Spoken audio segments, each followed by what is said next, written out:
Hi, welcome to SBR Videos. I'm Peter Loshak. We are previewing the main card of UFC 183. We're talking right now with Nick Kalikas from MMAOddsBreaker.com. Nick is a professional MMA odds maker, and he consults for numerous high-profile sports books on MMA handicapping. And also joining us over the phone is also from MMAOddsBreaker.com, MMA analyst Brad Tazchuk. All right, Joe Lauzon, Iaquinta. Very interesting fight here, right? Iaquinta, one of the rising stars in the lightweight division, and Iaquinta is a significant favorite right now, minus 175 at 5 dimes. I'm seeing Lauzon on the other side plus 155, and I'm just wondering if Lauzon might be getting a little bit disrespected here by this line. All of Iaquinta's losses have been by submission, and you know Lauzon is the toughest BJJ guy that he'll have faced in his career. So you know it should be a good fight, a tough fight. Should Lauzon really be an underdog this big, plus 155? Brad Tazchuk, what do you think?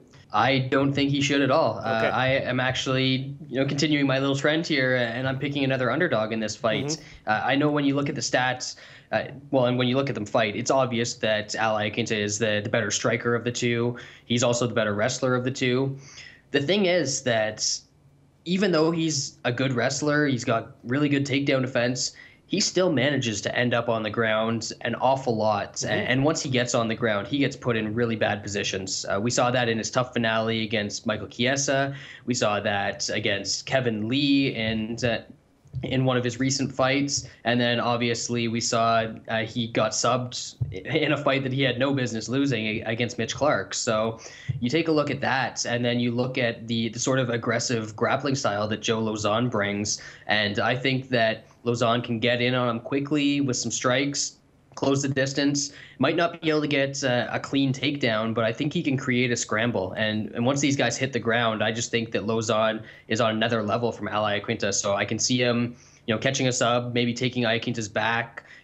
But once this hits the ground, I give a big advantage to Joe Lauzon, and a lot of people are discounting him here because of the wrestling, but I don't think he needs to be the better wrestler in order to get this fight to the ground. Yeah, that's what I was thinking. I mean, Iaquinta, is he poised enough and well-rounded enough to justify this kind of a line against a guy like Lauzon? I don't see it at all. I'm agreeing with you. So why then do you think the line is where it is? People have always been really high on Iaquinta. He put on some good performances in the Tough House. He defeated Miles Jury, and obviously we've seen the kind of fighter that Miles Jury has turned into. And he's just got a good combination of skills. He does have that good takedown defense. He's got really clean, sharp striking. It's just the fight IQ isn't really there, and he does seem to struggle when someone really puts the pressure on him in the grappling realm. Yep, that's what I'm thinking. Nick Kalikas, do you agree with that? And where'd you open this line? It's tough. I opened the line actually minus 135 for Iaquinta, so the line did agree as far as my opener goes. Mm-hmm. But it was a tough one to gauge which way the public was going to come in as well. I mean, against Ross Pearson, I was able to get a decent price on Iaquinta along the way because everybody was supporting Pearson, so they kind of counted him out. But like you said, it's kind of a weird spot because Brad mentioned that typically, I mean, the betting lines for Iaquinta, depending on the matchup, is fairly high, so he does get the better support in most cases, but he didn't against a solid fighter like Pearson. And Lauzon is kind of on that level as well, as far as being a solid veteran that's been towards the upper tier of the lightweights for a long time. And stylistically, I mean, Lauzon is a kind of scary matchup for a guy like Iaquinta, like you guys said, because if the fight hits the floor, no doubt about it that Lauzon has a very dangerous submission game, and he's more than capable of finishing Lauzon, or finishing Iaquinta. Sorry. So that is a very possible scenario, but he is going to have to get the fight to the floor. And on the feet, I do give the edge to Iaquinta, and I think that Iaquinta probably can find a finish along the way as well, because Lauzon's chin has been at issue at times. His cardio, it seems like he's addressed those cardio issues, but sometimes he shows up and he does tend to gas a little bit more than you'd like as well. So Iaquinta has him in the cardio aspect. He has a better chin. He's a better striker as well, and he's got the better wrestling. So all of those things make Iaquinta the favorite, in my opinion, and I think he is going to win the fight, but it is scary, and stylistically it's a tough one to bet against because, like Brad said as well, and you said as well, Peter, if fight IQ and if the fight hits the floor, I mean, that has been the kryptonite for a guy like Iaquinta. So still, I do think he wins. So it's hard for me to say it's a dog or pass situation in this spot, because I probably wouldn't bet the dog yet in this spot. It is tempting. All right, and then let's talk about the total for a second then, because right now it's over 2.5 minus 105. It was plus 110 a few days ago. So recently people have been betting the over. I'm thinking though maybe the under. Either of these guys could get caught. If that happens, it probably ends under 2.5. Under 2.5 minus 125. Nick Kalikas, what do you think? You think that might have some value, and why have people been betting the over? Yeah, I think so. I think it does because, like you said, Lauzon's chin, he's been knocked out. Iaquinta has the knockout power to do some damage there. And then if Lauzon does pull off the upset win, it's probably not going to be on the scorecards. It's going to be by submission. Right. So I think more times than not, it does go under. So the under could possibly have some value. At the same time, if you look at his resume, Iaquinta hasn't knocked everybody out that he's been in there with. So I think people are thinking that are betting the over, maybe Iaquinta just outpoints him and, wins a decision that way, because he hasn't finished everybody he's been in the octagon with, even though he is the superior striker in this spot. And Lauzon's striking ability and his heart and, like I said, his cardio, everything keeps on improving. So maybe we're misgauging the fact that this does hit the scorecards, but I don't think. I mean, both guys are dangerous and good at what they do. I think Iaquinta is probably going to knock him out. If not, he could get submitted. So under might have a little bit of value. Brad Tazchuk, let's go back to you. Nick Kalikas didn't really endorse our lean here on Lauzon plus 155.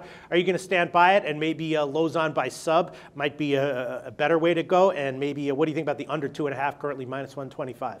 As for the under, I think I'd stay away from that, because I have to disagree with Nick a little bit. I think that if Iaquinta wins, he probably wins by a decision. He doesn't have a ton of power.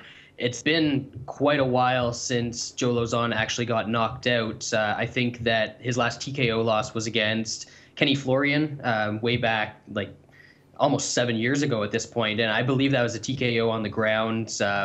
I would have to go back and watch that fight. Usually I don't go that far back in my tape study because it's not really relevant now. So I think Iaquinta is going to win a decision if he does win, and I think if Lauzon wins, it's going to be that submission that we talked about. So, if I was betting and really wanted to get a better price than what's out there, I'd be looking at Iaquinta by decision or Lauzon inside the distance, or eventually when it comes out, that sub prop that you mentioned. So yeah, I'm sticking with Lauzon. I do like him in this fight. I just think that he can give Iaquinta a lot of problems early on. But that said, if it doesn't happen, Iaquinta, I definitely expect to win round 3 and probably pull off round 2 as well. So I do think if it goes to the cards, it's Iaquinta's fight. All right, interesting thoughts, guys. Brad Tazchuk liking Joe Lauzon at plus 155. I agree with that, and I also think I like the under 2.5 at minus 125. Great preview, guys. Thanks. The SBR Network offers free sports picks and game breakdowns, big money free betting contests year-round, a real-time Vegas-style odds monitoring service, and much more. So come see for yourself. To stay updated on SBR news and promotions, follow us on Twitter, Facebook, and Google+, and do be sure to subscribe to the Sportsbook Review YouTube channel to catch all our daily sports shows.